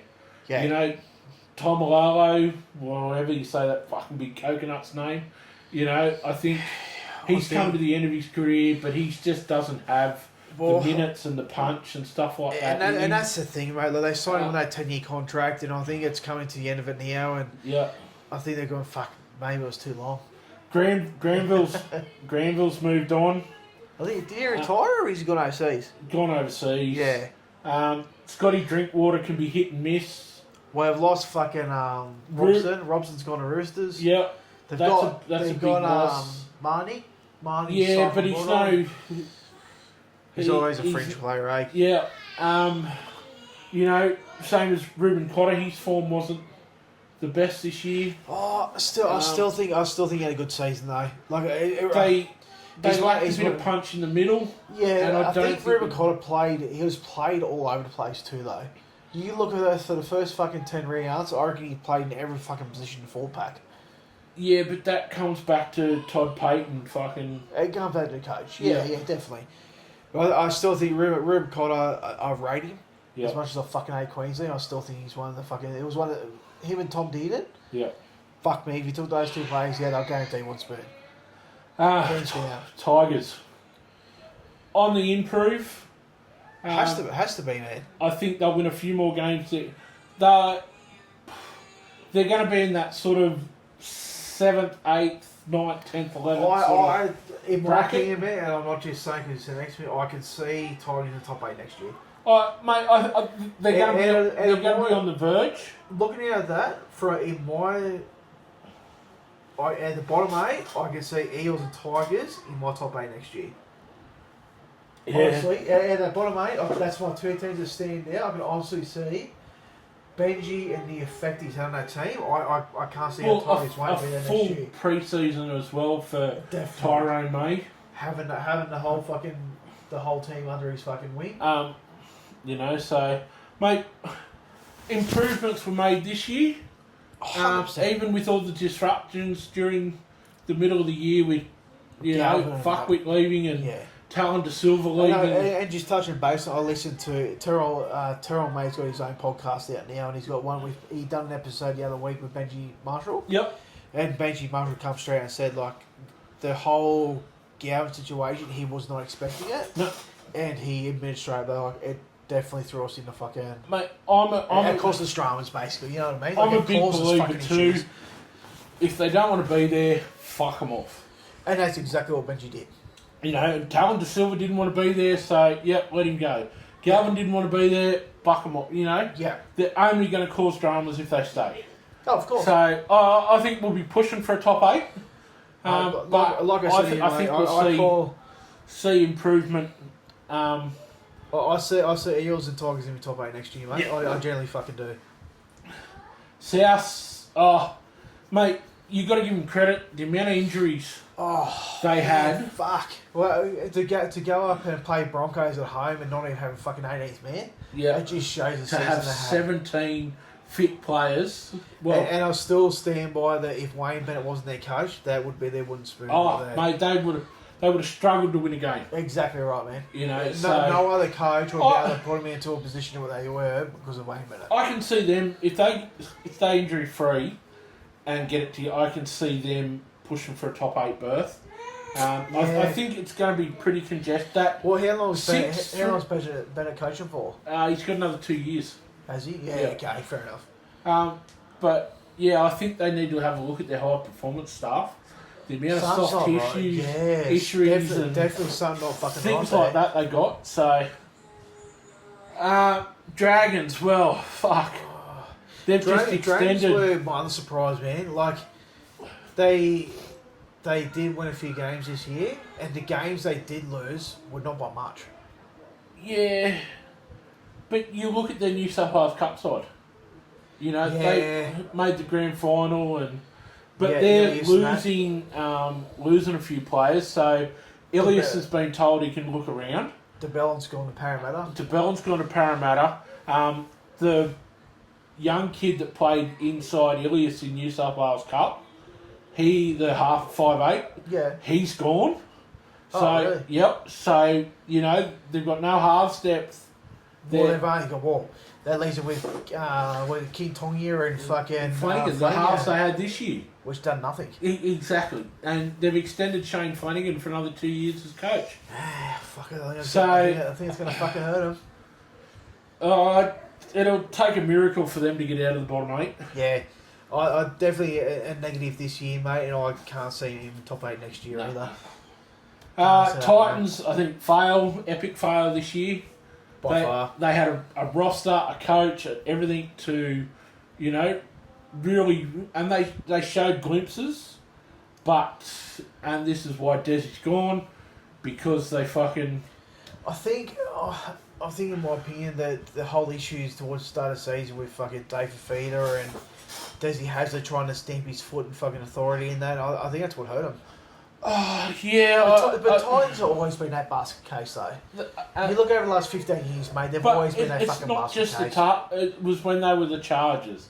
It was when they were the Seagulls. Right. It was when they were the Giants. When they were the Crushers. Yeah, over the years. Well, Crushers were a different team. They were South Queen. You look over the last fucking 25 years and they've been fucked the whole time they've fucking been in the competition. Well, the Giants come in 88 and they were a team of... Like, the teams they fielded then, they were over their peak. They were coming up to the Gold Coast to have a whoopee good time. Yeah.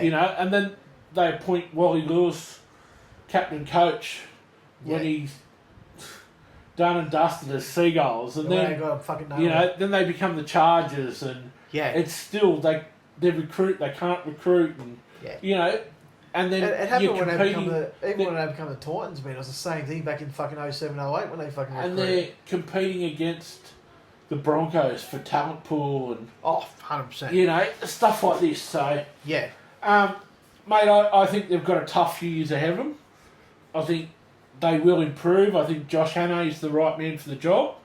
But I think it did surprise me. I wasn't expecting that. I think he needs to get Cleanaway in and drop a big bin there and have a big clean out, run a broom through the joint and start from scratch. Lucky last. I reckon I'm pretty confident of saying I'll make top 4 next year. on a serious note. Fuck! I think the next 3 years are gonna be another fucking long 3 years for us. This year was a complete fail. There's no if or buts about it. They were the worst team in the NRL this year, and that's why they got the one spin. Yeah. Like, there's no ifs or buts about that. I think it's a matter of now, again, going through a rebuilding stage. Again. What they need to do is start developing players again from the... Newcastle Junior Rugby League is one of the strongest junior rugby league competitions in the country. Yeah. And they've gone, for some reason, they've gone away from bringing those juniors through. You look when they won the comp and when they were competing and stuff like that, the majority of the side were junior.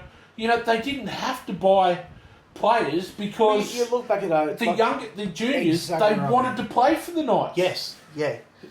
You look back and you look at the Billy Peters and fucking all that, and the worst players, the Knights have got all the way up to like Coffs Harbour on the fucking coast. Yep. And look how many players have come out of that fucking zone. But even when they first come in 88 and stuff, they were predominantly, the first couple of years they brought players in, but they started bringing their players through, junior players through. But now you fucking, your kids, they've got Canberra jerseys on and fucking, you go down the street, they've got Penrith jerseys like my nephews. Not there. Penrith and South. And you don't see the young kids running around with Knights jerseys anymore. Even for me when I was that age, man, I remember being fucking 5 years old and fucking sit on the hill and fucking watch the Knights play. And like that was it. Like, you're born in Newcastle, you supported the Knights. Yep. You had Chief, you had Butterfield, and like, we're proud to fucking sit on the John's hill. brothers and exactly right. Your Billy Pedens and your Giggly brothers and your Danny Badiris and you had so many Adam McDougall and all, even all locals. Your Tahus and everything that have come through over the years. Even Owen Craigie and stuff like that. Yeah, Owen Craigie. Yeah. They were all local juniors that... I hope that Justin Holbrook, playing a lot of time in Newcastle when he was younger too, maybe might be able to build and work on that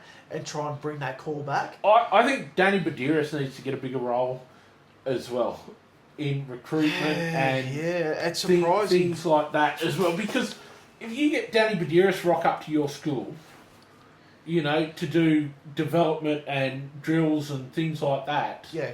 Oh, that's fucking Danny Badiris. He played... he's still got a name for himself. Yeah. Yeah. Like, you go back, he hasn't played in fucking 15 years, but he's still, like, well known. Yeah. Because he played for New South Wales, he captained New South Wales, he fucking played for Australia, he done all that. Won a premiership. Exactly right, like, he's done all that. So I think, they need to get back into getting the juniors to want to play for them again, 100%. Because the junior talent in the Hunter... It's massive. It's fucking huge, unbelievable. Man. It's fucking huge. Like some of the kids, they don't utilise it. I was coaching there years ago, coming through the ranks. Yeah. You just look at them and just go, and they all wanted to play for the Knights. Yeah. And a couple of them ended up playing for the Knights. Yeah. And it's just they just don't have that anymore. Yep.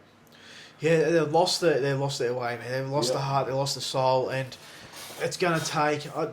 Again, next year, I reckon it's 3 years for Knights will even consider looking at the top 8 position again. Mate, honestly, the best thing they can do is pay out Ponga and say, righto, you don't want to be here. Fuck See you off. later, there's a door. Free up some cap space. Yep. Get some middles, They need... Give the opportunity to the juniors that are sitting there. You look at Fletcher Sharp last year. Yep. This year, obviously, injury fucked him. You look at last year, how well he played. Local junior, fucking giving the number 1 jersey. Right. Sorry about that, guys. I'm actually wearing a flat because we used it for a fucking couple of weeks. Yeah, apparently they need charging. Yeah. Who would have thought? Exactly right. How's those memory cards going, Gav? They're still sitting there. Yeah, they're good, aren't they? Yeah. They're doing a good job, actually. Yeah, they are. They're taking up space nicely. Anywho, fuck. Back to your beloved Knights. Yeah, I think they need a middle. But I was trying to think. What's that? He played second row centre. He played centre when Best was out. Dylan Lucas. Yeah, that's him. Yeah. He another local junior that's. Yeah, he was actually. I don't know, Cessnock or he's definitely a young fella come up. And then you've got Bradman Best coming off contract.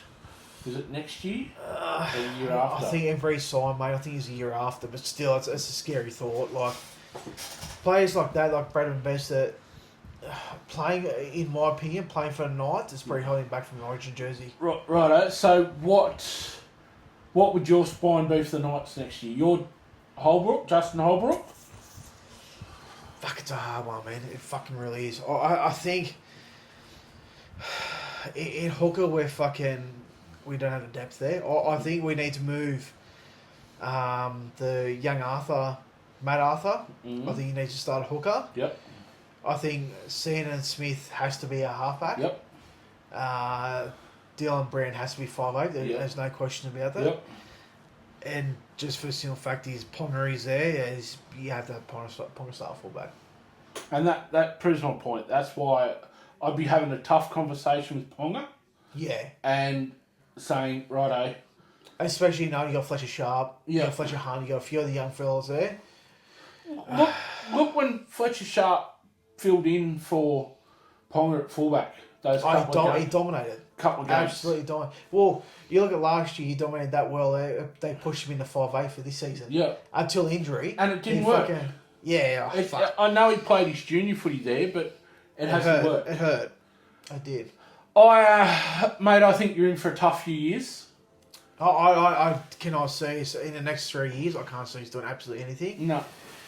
I'm just hoping and praying we just don't get a wooden spoon. That's what I'm living out for, mate, to be honest with you. I think it's another coach that needs to call Cleanaway. Yeah. And get a fucking skip in, put out the front edge of the Australia Stadium, and it's just fucking hard, man. You watch Nathan Brown took over, Adam O'Brien stepped in 18, 19, whatever it was. Coach. Yeah. Fucking lots of money. Was going to the premiership in the next 4 years. Yeah. Yes, he got us to the finals. Give him that. But what did we do in the finals? That's it. Nothing. Hey, we're just a number. Way. We're literally just a number. You won the same amount of finals this year as what the Bulldogs and the Raiders did. Yeah. You did? The Knights won the same amount of finals games. I've fucking seen that. As the Bulldogs that was and pretty good. Fucking Raiders did. So, you did well. Yeah, you're right. Oh, no, well... That wraps up our NRL for this year. Yeah. As sad as it is to say. I know. We're wrapped up.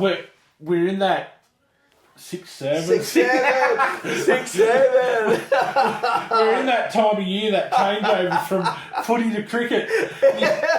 You've got that month of, what are we... We've got a couple of test matches coming up. I was going to say, we've got a couple of championship games coming up. But we're going to concentrate on some other sports and stuff like that as well. Yeah, we will, mate. There's still plenty of Speedway happening. There's still plenty of fucking... There's still plenty of A-League. So, yeah, oh, come on, mate. If you guys want to hear about A-League, hit us up on the Facebook page or comment here or wherever. Send us a message, email, fucking smoke signals. Mate, if you want to hear about A-League, let us know. The Jets won the fucking comp, mate. Like the pre-game thing. So we're guaranteed to get the Dunny League this They were the only A-League team that fielded a full-strength team. And they beat, what, fucking the Lithgow Shamrocks or whoever. Oh, yeah, someone like that. They only beat them 3-1. Just.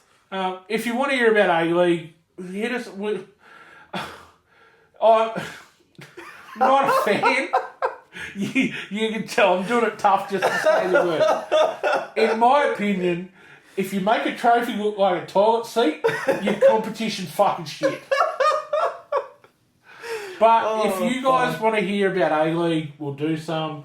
We've got Premier League, a bit of NFL, stuff like that as well. So, and I think coming into the off-season too, we might touch on a bit more about hobbies too. We might talk a bit more about fishing and shit like that too. Yeah, we might get a couple more guests. Yeah, get a couple more guests as well, and fucking do a bit more of that shit too. Stuff like that. So if you've got ideas, people, of things you want to hear about, want us to talk about, do a few topics, hit us up.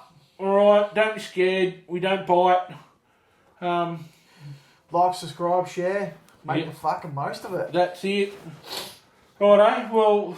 Well, here's to back at it again. Going in next week. I'll get a bit more active on Facebook and stuff like that now. And Facebook's going good, folks. We're nearly at 400 likes, followers. Yes, we are doing really well. Let's keep pushing that. Like I said, the more people that we can help, the more people, we reach as well. If you're only new, go back to the start, watch some of the early episodes. Yeah, and definitely. Things like that. And just remember, people that, support the businesses that support us. So, go back through the Facebook page. There are all the links to some of the businesses if you need anything. If you want your business get a plug, reach out to us. Yep. If you got stuff for the wall, reach out. Chuck it our way. Try not to forget it. We'll go from there. And like the end of it, mate, even the toughest blokes need a yarn, don't we? That's exactly right, bros. We all fucking need it, mate. That's exactly right, brother. Righto. Too easy, guys. See you soon. Peace out.